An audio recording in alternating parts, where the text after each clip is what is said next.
everyone. Welcome back. Well, before I get into these stories, I need you all to know that they're all very disturbing and graphic. Some of them are just very dark, and they were really hard for me to even narrate. If you want to know about each story specifically, just pay attention to the timestamps that'll be in the pinned comment. I'll have each story labeled in case you want to skip any of them. This video is not for the faint-hearted. I'll also have some articles linked in the description, as some of the people who sent these stories included proof. Without any more further interruptions, let's get started.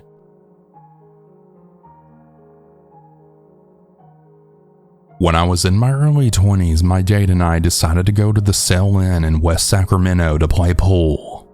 We'd been there before and enjoyed speaking with the bartender.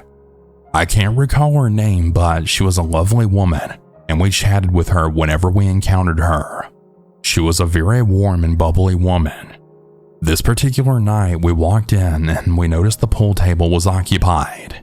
There was a man and woman shooting a game, so my date bought us some drinks while I watched. After a few minutes, the man noticed me and struck up a conversation with me. When my date came over with our drinks, the man had asked us if we wanted to shoot a game with them. It didn't occur to me at the time that his female companion hadn't said anything.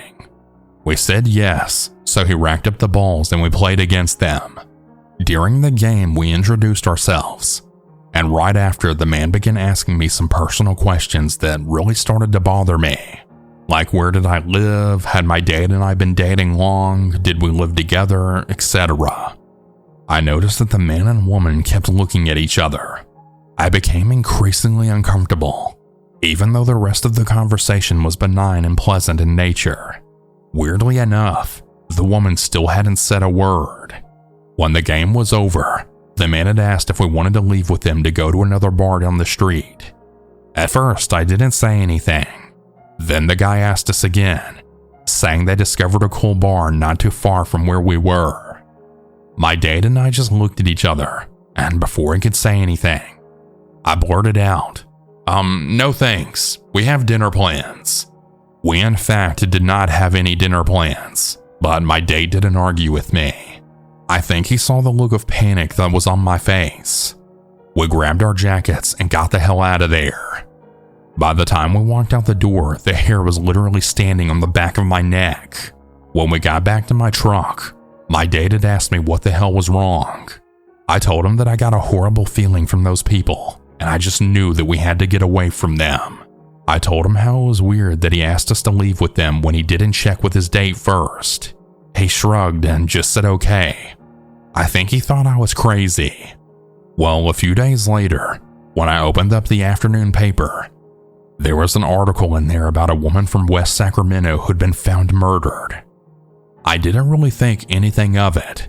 That is, until I got to the page where the article was continued, and the picture of the woman practically leapt out of the page at me. It was the bartender from the Sellin.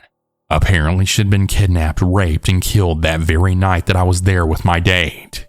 Long story short, the man and woman we'd encountered were called Gerald Gallego and Charlene Adele. Gerald was a serial rapist and sadomasochist, and from my understanding, he was sexually abusive toward Charlene, although she clearly partook in and shared in his sick and twisted crimes. Some of the victims were kept as slaves, and Gerald would repeatedly rape and abuse the poor girls and women. Many of them were young teenagers, like 14 years old. I'll attach an article about them for proof. The article mentions the bartender as well as the other victims. It says that Charlene met Gerald at a poker game in Sacramento, but it doesn't give a name. My mind can't help but wonder if it was the same place that me and my date were at. For years, I've struggled with guilt that the bartender ended up being one of the victims instead of me. I know I'm incredibly lucky that nothing happened to me, but it really breaks my heart to know what her final moments were. How much pain and terror that she must have endured. She was truly such a nice woman. She'd served us all that night. She must have trusted she would be alright when Gerald lured her over to him when she finished work. Apparently, it was his birthday present to himself. How sick is that? Part of me wished I'd warned her, Maybe I should have went over to her and said something such as, "By the way, those two are weird." I don't know. I can't help but go through all of the what ifs. Despite my feeling of being in danger, I never could have predicted what would have ended up happening. Things didn't work out with my date, but I am married now and have been for years now. My husband always tells me you can't predict things like this, and he's right, but it's very unnerving. I raised my children to always trust their instincts, and now that I'm a grandmother, I'll pass this down to my grandkids too, and to anyone else for that matter. That feeling of being prey makes itself known for a reason. Never ignore this feeling. I truly pray that Gerald and Charlene's victims are at peace now. I pray every evening for the loved ones of each victim. None of them deserve such an awful demise.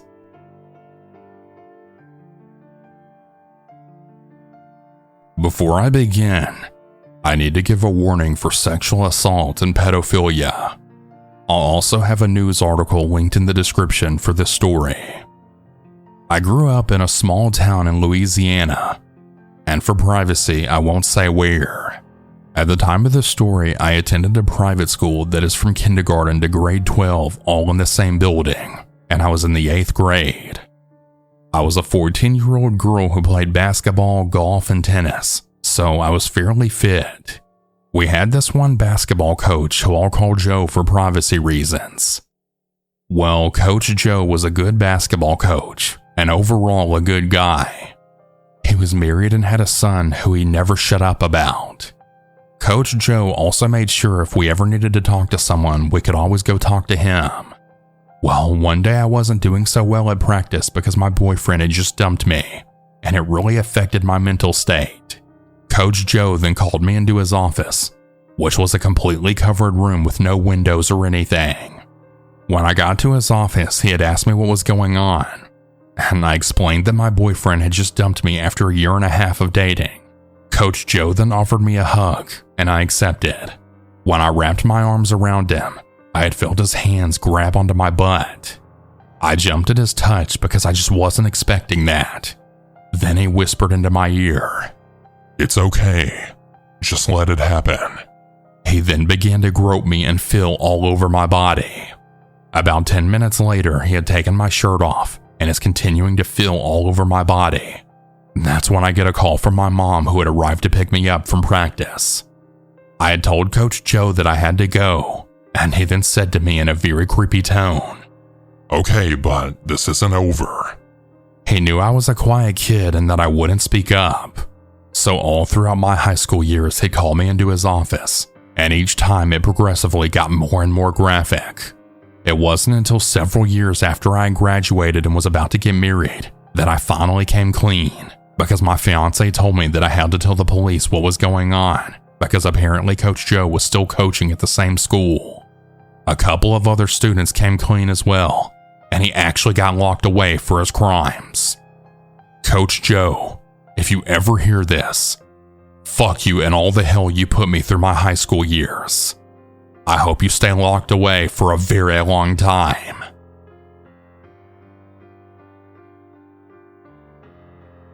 The story happened in my home city back in 2015. Some of you may have heard of this event, but to those who don't know about it, here's my story. I was a junior in high school at the time. It started out as an average day with me going through my classes at 4th period. A staff member called on the speaker saying we're going into a lockdown. Most of us students didn't really take these seriously because the most that happened near our high school was petty theft near a store. So we didn't really think much about it because within 20 minutes the lockdown was suspended. After that was my lunch period. So during lunch, I was eating with my friend who we'll call Julie. Julie and I were in the library talking about the lockdown and coming up with theories, until her grandmother called her and told her to go to the front office because she was too worried about her grandchildren. Julie and I still didn't know what the hell was going on at all. We agreed to text each other later that day if we found out anything. So she leaves early, and my lunch ended. Not even 10 minutes, the same staff member announced that we're going into a lockdown yet again, then declaring, "This is not a drill. This is a real lockdown. After this announcement, someone found out what was happening. Our city was in the middle of a terrorist attack. A couple came into an office building during a holiday party and shot up the entire building, then sped off, leaving so many people dead or injured. Because of how serious it was, we all had to stay in our 5th period for the rest of the day, and many after-school activities were canceled. As you'd expect, once the school day ended, it was pure chaos. I never saw my high school so packed. In the front, many people were scared and rushing to get their kids out. My mom had to park 3 blocks down to pick me up and then hurry us home. Once I got home, I had texted Julie to see if she was okay. Thankfully, her and her family were safe at home. I went on my phone to keep up to date with what was happening. Later in the day, the SWAT team came, and it was a standoff with the SWAT team shooting down the couple responsible for the attack. In the aftermath of all this, the president at the time, Barack Obama, actually came here to pay his respects to the family and friends of the victims. At school, everyone was on edge about the incident. I was so thankful, though, that the couple didn't come into our school, because apparently during their chase, their car actually drove by our high school once or twice. All I know is if they had come inside, so many more innocent lives would have definitely been taken. This really scared me because I never in a million years would have imagined that a terrorist attack would happen in my own hometown. It really shows that it doesn't matter where you live, something horrific can happen anywhere.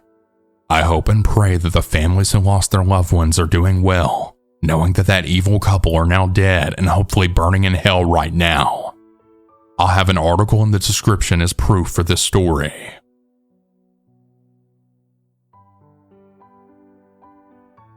This isn't your typical scary story, but it was very unsettling for me for a long time, and it really stuck with me for a while. In 2012, I was at an air show with my grandpa. I was 9 at the time. Anyway, we're having lots of fun trying out the different foods, watching the pilots do all sorts of awesome stunts with their aircraft. Next up is a jet duo. They really did some awesome things, and the crowd was going wild because it really was some out-of-this-world level of skill. I remember thinking that the one jet was kind of strange. During the show, it became slower and slower. I found it odd, but just assumed that it was part of the show. This was my very first air show after all. The next moment, the jet is high in the air making a mid-air turn, when the jet takes a dive that looks a bit too steep, and it was. Less than a second later, the jet hits the ground and there's a huge explosion, massive fireball. The crowd got really silent, and I remember to this day that very moment. It felt like time had stopped in that moment. I thought he was going to do another one of those stunts where you pull up before hitting the ground. I wasn't expecting to see what had happened. The silence was then broken by a second explosion. That's when it hit me. This was no stunt. The pilot was dead. I remember going to food stalls afterwards. They decided to continue the show, but people weren't as buzzy as before. There was still the regular noise, but not as much. 4,000 of us went to that show expecting to have a good time. None of us expected to see someone die there. That was the first time I had seen someone die. I can't even begin to imagine the fear he had as he realized what was about to happen to him. I had some medical problems a couple of years later, and I wound up at death's door twice. That's what really made me feel sorry for that pilot, alone in that jet knowing you're about to meet your end. I don't know. Just something about knowing that I witnessed his final moments on Earth just made this story stuck with me. I'll have a link to an article that I found while searching for it.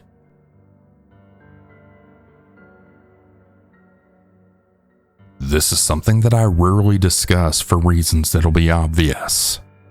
I need to give a warning that the story involves incest and sexual abuse of a minor. Growing up, my family were extreme evangelical Christians. We lived somewhere in the Bible Belt, and in the area in which I grew up was rural and religious. I was an only child, and due to being born female, my father felt cursed by God. No matter how much he and my mother tried, they had struggled with fertility. They never went to a doctor as my father didn't believe in such things. When they had me, that was it. My father refused to work and he made my mom go out to work. He said that he was the head of the household and he placed himself above God. He picked and chose whatever bullshit benefited him, and he said it was God's plan. It was cultish, and my father was a disgusting sexist. When I was 12 years old, he started to violate me. He would beat me before this escalation, as well as constantly telling me that I was a curse and a burden to him and my mother. My mother would be there and do nothing about any of this. When I was 12 years old, my period came for the first time. I didn't know what was happening because, of course, my family wouldn't tell me this vital information. I was home alone with my dad, and I ran to him fearfully. He became furious, which only scared me more. He screamed at me, and he then banished me to my bedroom. He didn't go out to buy me products or tell me about this naturally bodily function. Instead, he came into my room, and he told me it was time to teach me a lesson. That was when he violated me for the first time. I was so confused and scared. I know this phrasing might sound strange, but I felt heartbroken. I didn't even know what sexual abuse was, but I knew what happened felt wrong, and I felt deeply betrayed. I didn't have the words or understanding to articulate why I felt this way. When my mom came home, she didn't even come into my room to check on me. I remained in my room, too emotionally distraught to dare to leave. I didn't even shower. I was too terrified. I was preparing for my own death due to still not knowing what was happening to me. The next day, my mom woke me up and she told me it was time for breakfast. I must have looked broken inside, but she either didn't notice or just chose to ignore it. I was literally trembling at the breakfast table. I could barely eat my food. Of course, my father was acting like nothing was going on.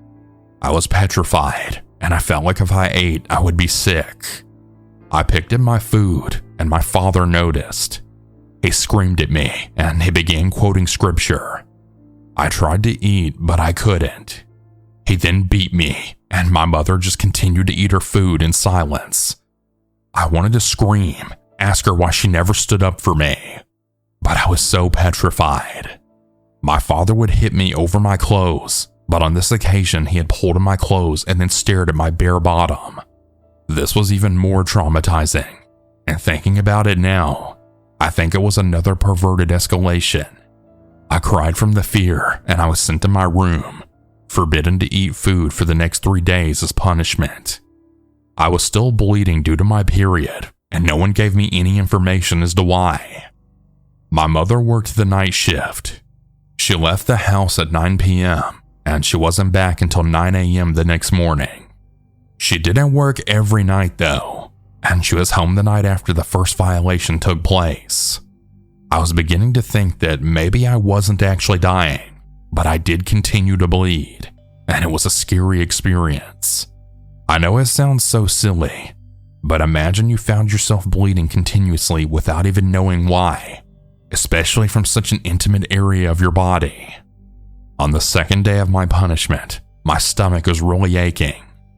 My mother had work, and my father came into my room yet again. He would say disgusting things to me. He told me that bleeding meant that boys wanted to do what he was doing to me, and that he had to do this so that other boys wouldn't. I didn't understand what he meant by this at all. I didn't know very much about sex. I kept thinking that I didn't want boys to do what my father was doing to me. It made me feel ill to even imagine anyone doing this to me. When it was over, he told me if I was good, he would give me some food. He then demanded that I do something to him, and I was too terrified to refuse. I didn't want to. I really didn't want to. It makes my stomach heave even now to remember this. When it was finally all over, he gave me an apple. I didn't feel hungry anymore. I couldn't even bring myself to eat it, and he began ranting and raving at me. He screamed sexist things to me, saying things about Eve, ranting about how Eve ate the apple and doomed us all, and it's the fault of women that the world is such a sick place, and that even when offered an apple, women can't eat it because they want to damn us all. I don't know if he planned scenarios like this like he was in a play as an excuse to scream the bullshit that he would regurgitate. I just knew then I felt like I was in hell and I would never get out of it. I ended up being starved for 6 days, 3 extra days for not eating that stupid apple. Sometimes I wonder if he knew I wouldn't be able to eat it after he tormented me. My period eventually stopped, and I felt relieved. I was forced to sleep in blood-stained bedding. My mother washed my bedding. She must have saw the bloodstains that were always there. I just can't understand why she didn't put 2 and 2 together and figure out my period was here and that I was being sexually abused. I don't think she ever cared, because one night she could have saved me and chose not to. The abuse continued, no matter what I did to stop him. I wanted to try to fight. I would scream, I would cry, I would beg and plead. I realized the only way to get through it was to close my eyes and bite the inside of my mouth until it bled. I felt like I was always bleeding. One night my mother came home. She was sent home due to being sick. I heard the front door, but my father didn't. Or maybe he did and knew she wouldn't stop him. My bedroom door was open. I had my head facing the door, with locked eyes because I opened mine. I thought that at any minute now she'll save me. She'll finally save me. I won't have to endure this agony any longer. Instead of saving me though, she just stood and watched for an entire minute. Then she just simply walked away. Tears flooded my eyes, but I refused to let them out. I squeezed my eyes shut again, and I swallowed my sobs down. My father left and shut my door. I then curled in a ball ready to cry, but I couldn't. From this night forward, I was completely numb. The abuse continued and I learned how to switch it off.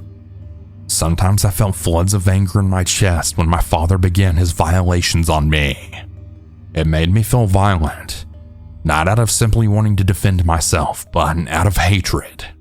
I'd think about being strong enough to get him off me and imagine what it would be like to beat him. I know this is a dark thought, but I knew what he was doing was deeply wrong. The abuse went on until I was 15 years old. I finally learned what rape was when I was 13. My parents started to homeschool me when I was 10, but when I was 13, I had to go back to school. My father was furious as usual, but he had no choice but to let me go. I had finally learned about periods. Up until this point, I was totally desensitized to the monthly bleeding. I also learned what sex was, and I started to actually fully grasp just how disturbing what my father was doing to me was. I knew it was wrong. I always knew it was incredibly wrong, but I didn't understand it before. Now I was starting to understand it properly. I struggled to process it for a very long time.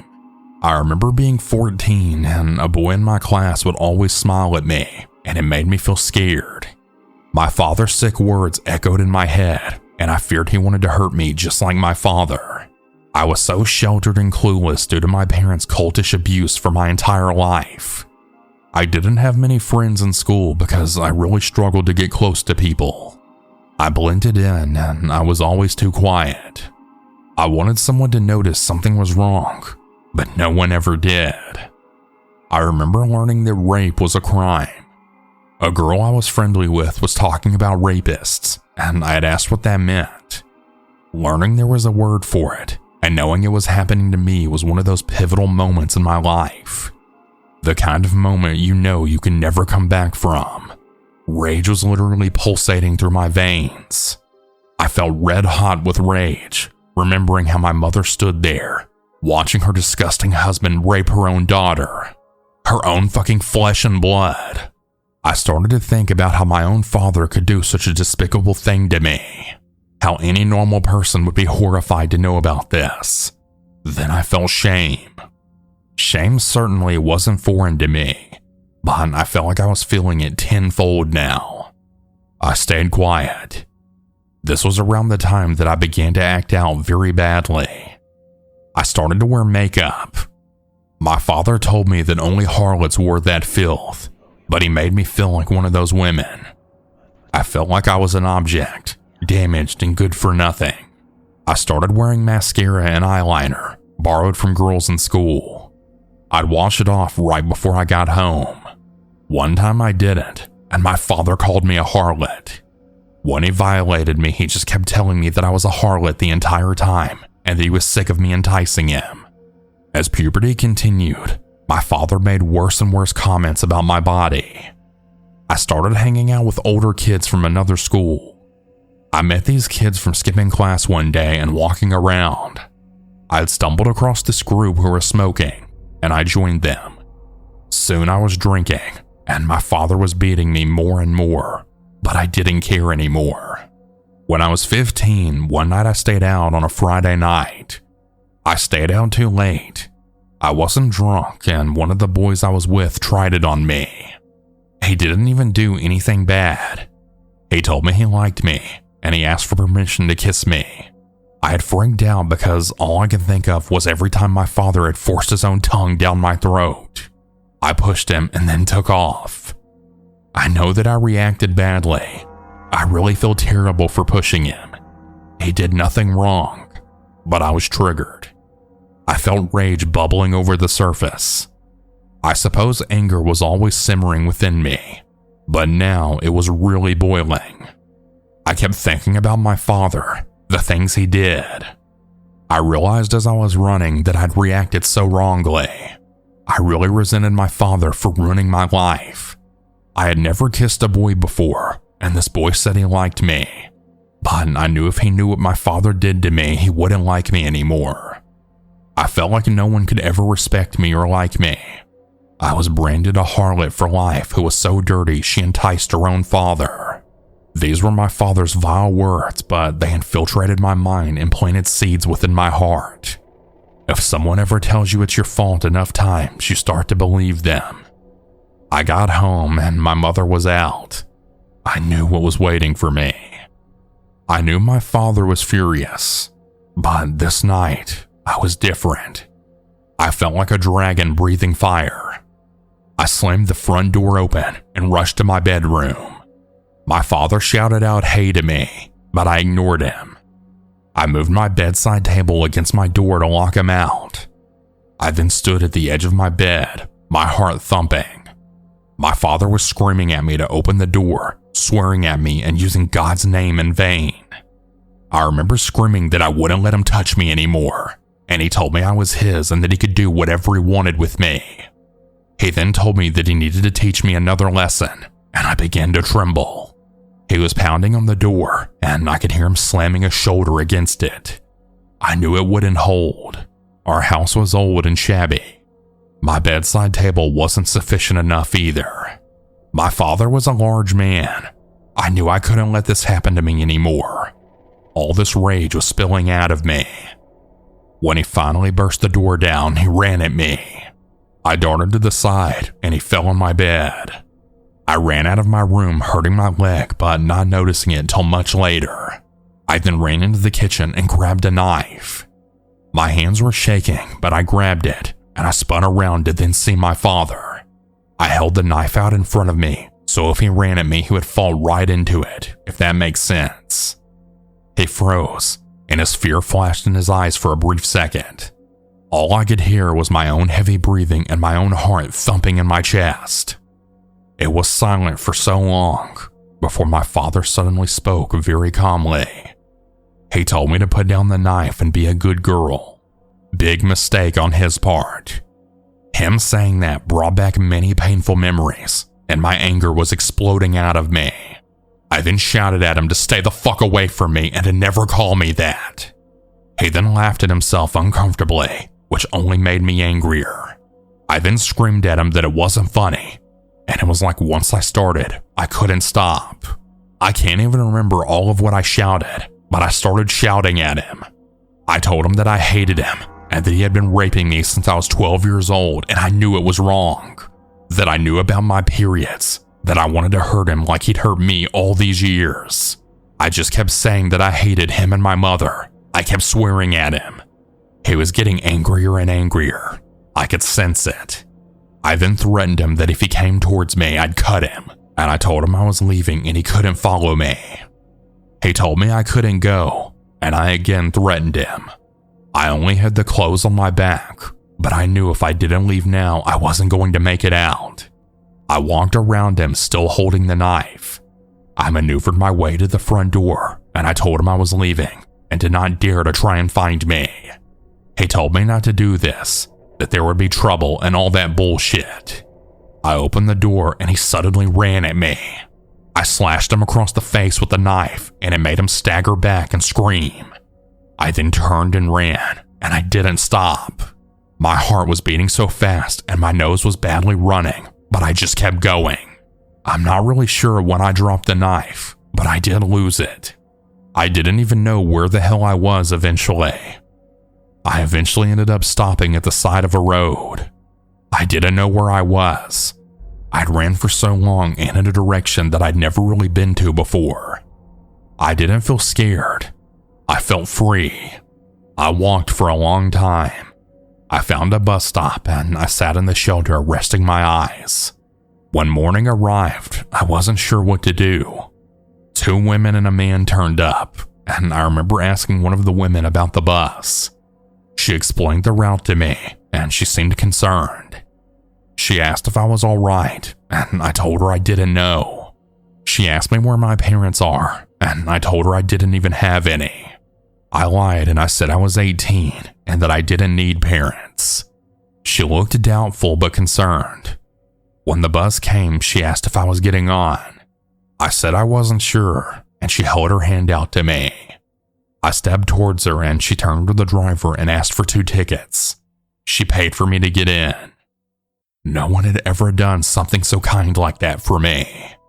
She sat next to me on the bus, and she tried to gently probe for more information about me.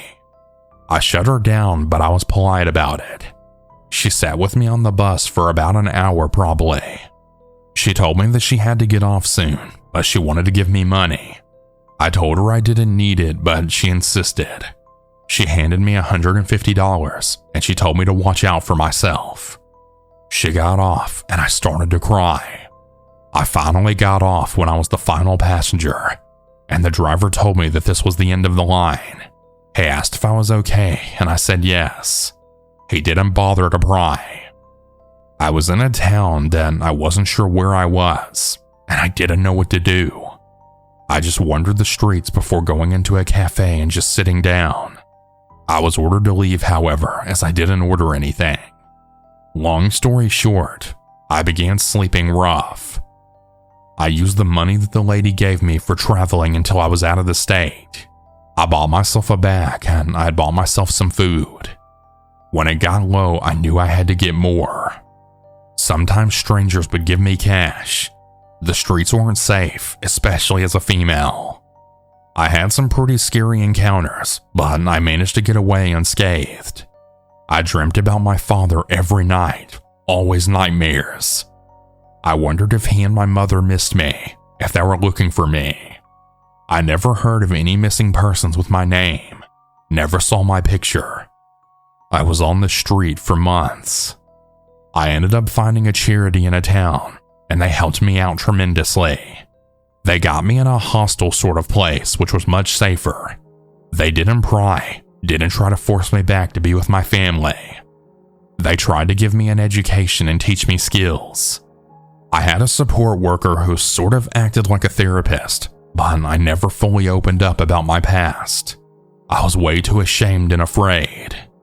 When I was 17, I was finally able to get a part-time job. It was nothing special, but it was something. And then when I was 18, I went full-time. I managed to have enough to rent out a small place to live in. It was a struggle. I couldn't always afford to stay warm. I couldn't always afford to eat as much as I'd have liked, but I felt independent and safe. Safe for the first time in my life. Things eventually began to get better. I had insomnia issues. I didn't feel safe in my own bed, and the memories of my father always haunted me. I struggled with intimacy. I really couldn't trust any man, and I thought I never would. I realized that I didn't believe in my father's religion as time went on. It was really painful to realize just how fucked up my childhood was, just how deplorable both of my parents were. It was hard. When I was 23, I started to talk. I managed to make some female friends, and I met who would later become my best friend. She was the first person that I ever opened up to, and she encouraged me to reach out for professional support. It was so painful, but I knew that I had to do it. When I was 26 years old, I had met a man, and I felt myself liking him. I was really nervous, but we ended up getting together. I didn't open up about my past, but he knew I found intimacy difficult. He knew that something had happened, but I never told him what. We broke up after over a year together, but that relationship was the first time that I dared trust another man, and he never once broke my trust. When I was 30, I met the man who would later become my husband. I knew early on he was special, but it didn't scare me like I thought it would. I was still cautious, but we clicked together so well that I found myself letting him inside my heart in a way that no one else had ever been. I told him everything that happened to me one night when he was at my place, and I expected him to be disgusted or to view me differently. He never did. He listened, and he told me he really appreciated me opening up like that. He then asked if it was okay to hug me, and I said yes. When we had been together for 3 years, I fell pregnant. I was really afraid I couldn't handle having a girl, but when I found out our baby was indeed a girl, I felt a fierce need to protect her. When she was finally born, I felt a love that I can't even describe. When our daughter was 5 years old, my husband and I finally got married. Now that I have my own family, I view my parents in a way different light again. I'll never understand how they could do everything they did. I would go to war for my baby girl. I would walk through fire to protect her.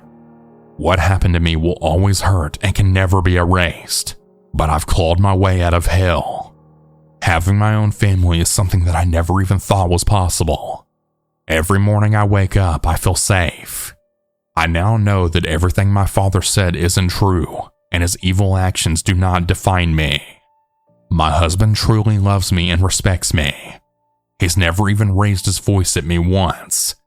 To him, I'm not tainted, and I can finally sleep soundly, most of the time that is, in my safe home. I've never once heard from my parents. I don't even know if they're still alive. I never want to hear from them ever again. They're dead to me. I know that my story is very long and distressing, but I want people to know that it is never your fault if someone violates you. You did not ask for it. You did not seduce someone to hurt you. These people are depraved at their core. We aren't the depraved ones. It is possible to rebuild your life in the face of the most horrifying things, and anyone who ever uses religion to justify their abuse is an abuser. Seek out support and never stop seeking it until you find it. It's absolutely unfair to have to heal from things like this, but it's crucial that you do. If you've been through something similar, I promise you are not alone. You won't ever forget it, but you don't need to spend your life drowning in it. I promise you can get through it. Hey everyone, that's about it for today's stories. If you have your own story that you would like to send, you can send it in at southerncannibal.com, or you can email it at southerncannibalstories@gmail.com. I look forward to telling your story. Have a good night or good day, everyone, and remember to always